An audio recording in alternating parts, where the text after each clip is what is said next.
That invisible thread pulling you toward familiar relationship dynamics, it was woven into your nervous system before you could even form memories, a silent, powerful blueprint determining how you navigate every single intimate connection you will ever make.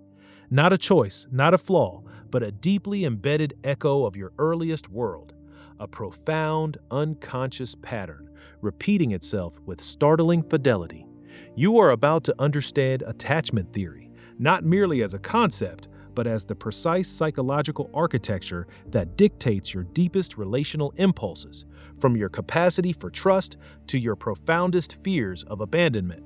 This is about seeing the hidden logic behind your own heart. Think about it. Have you ever felt inexplicably drawn to a particular type of person, even if deep down you know they might not be good for you? Or perhaps you find yourself repeating the same arguments, the same patterns of distance or clinginess, no matter who your partner is. It's as if an invisible script is dictating your lines, a script you never consciously wrote. This isn't random. This isn't coincidence. This is the intricate dance of your attachment style playing out. At its core, attachment is a fundamental human need for connection and security, an instinct as primal as hunger or thirst. From the moment we are born, our tiny, vulnerable selves instinctively reach out for a primary caregiver, seeking comfort, protection, and reassurance. The way that caregiver consistently responds, or fails to respond, during those critical early months and years literally wires our developing brains and nervous systems. It teaches us, without words, whether the world is a safe place, whether we are worthy of love, and whether others can be relied upon. This continuous feedback loop creates what psychologists call an internal working model, a subconscious set of rules or expectations about how relationships work, how we are seen, and how others will behave.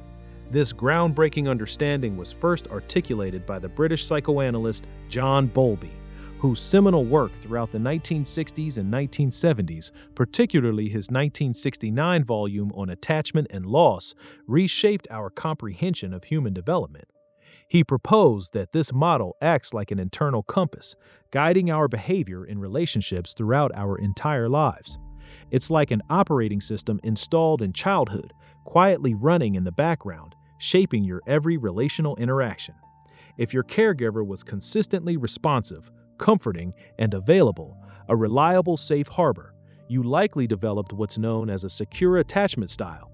You learned that it's okay to trust, to be vulnerable, to express your needs, and that your emotional bids would usually be met. You feel comfortable with both intimacy and independence. However, if your caregiver was inconsistent, sometimes warm and attentive, sometimes distant or preoccupied, your nervous system adapted by developing an anxious attachment. You learned that closeness is unpredictable, so you might become hypervigilant, constantly seeking reassurance, fearing abandonment, and often feeling insecure about your partner's love. You might chase closeness, always feeling like you need more, fearing that any distance signals a threat. And if your caregiver was consistently dismissive, rejecting, or uncomfortable with emotional intimacy, you likely developed an avoidant attachment style.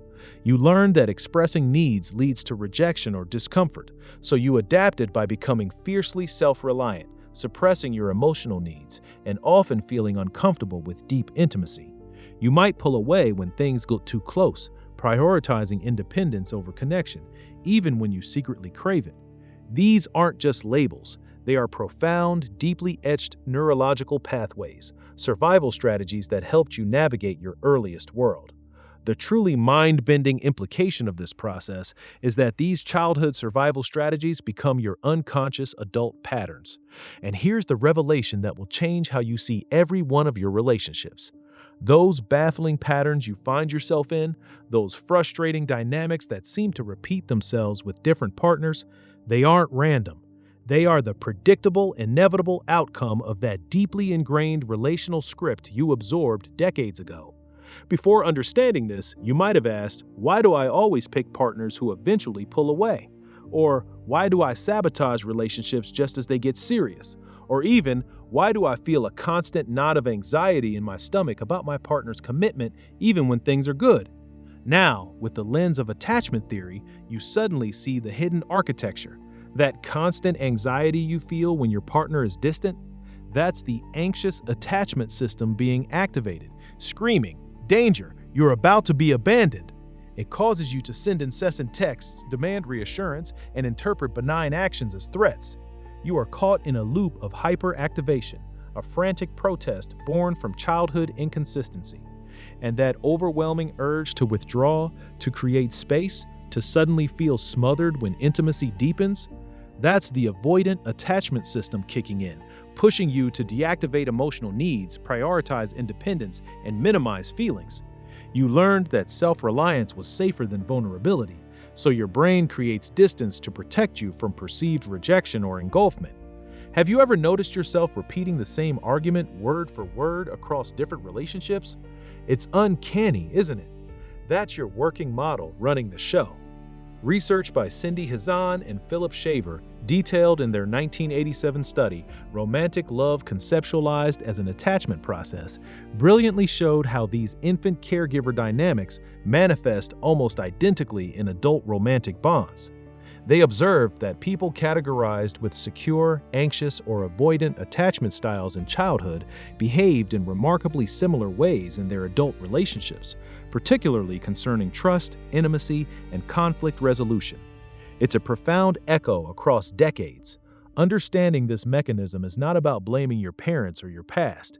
It's about lifting the veil on the invisible forces that have shaped your relational operating system. It's about recognizing that these aren't character flaws. They are brilliant, adaptive, albeit sometimes outdated, strategies your nervous system developed to keep you safe in a world it was still trying to understand. So, what can you actually do with this profound insight today? This isn't just theory, it's a manual for change. Here are 3 specific ways you can begin to work with your attachment patterns and intentionally reshape your relational landscape. First, become the meticulous observer of your own patterns. This involves cultivating a heightened awareness of your internal and external reactions in relationships. When do you feel that familiar knot of anxiety or that sudden urge to pull away?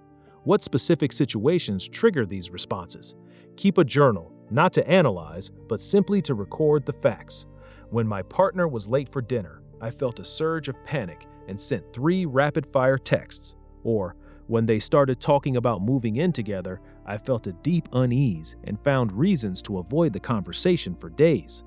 Notice the physical sensations, the immediate thoughts, the actions you take.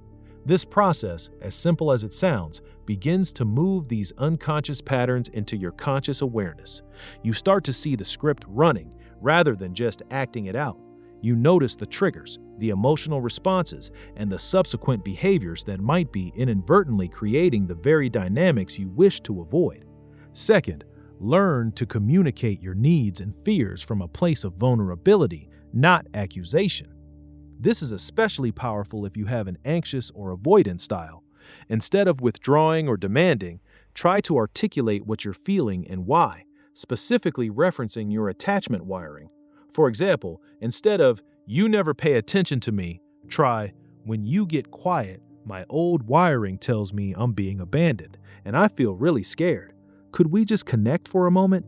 Or, if you tend to avoid intimacy, instead of pushing someone away, try, "I'm feeling a little overwhelmed with how close we're getting right now, and I notice I want to pull back. It's not about you, it's just an old pattern in me that makes closeness feel intense. Can we take things a little slower?" This takes immense courage, but it transforms a potentially destructive pattern into an invitation for understanding and deeper connection.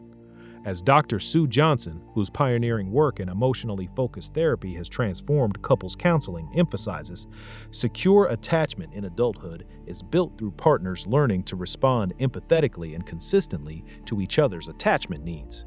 It's about translating those primal cries for connection into words your partner can understand and respond to.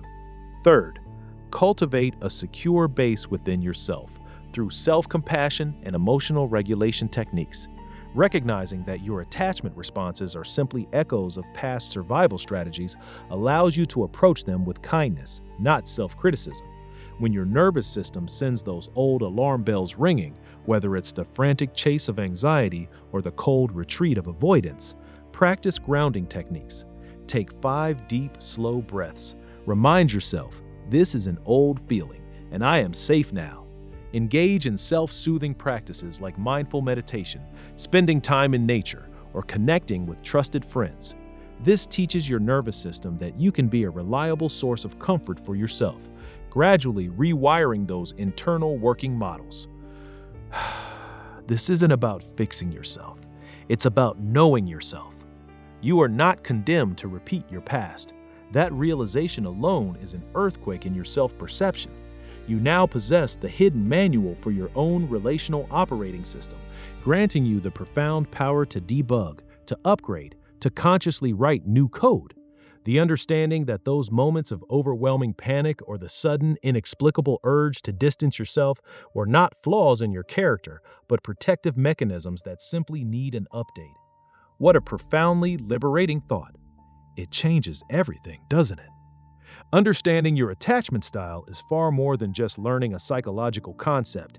It is a foundational key to unlocking deeper intimacy, cultivating greater self-awareness, and ultimately achieving profound emotional freedom in every connection you forge.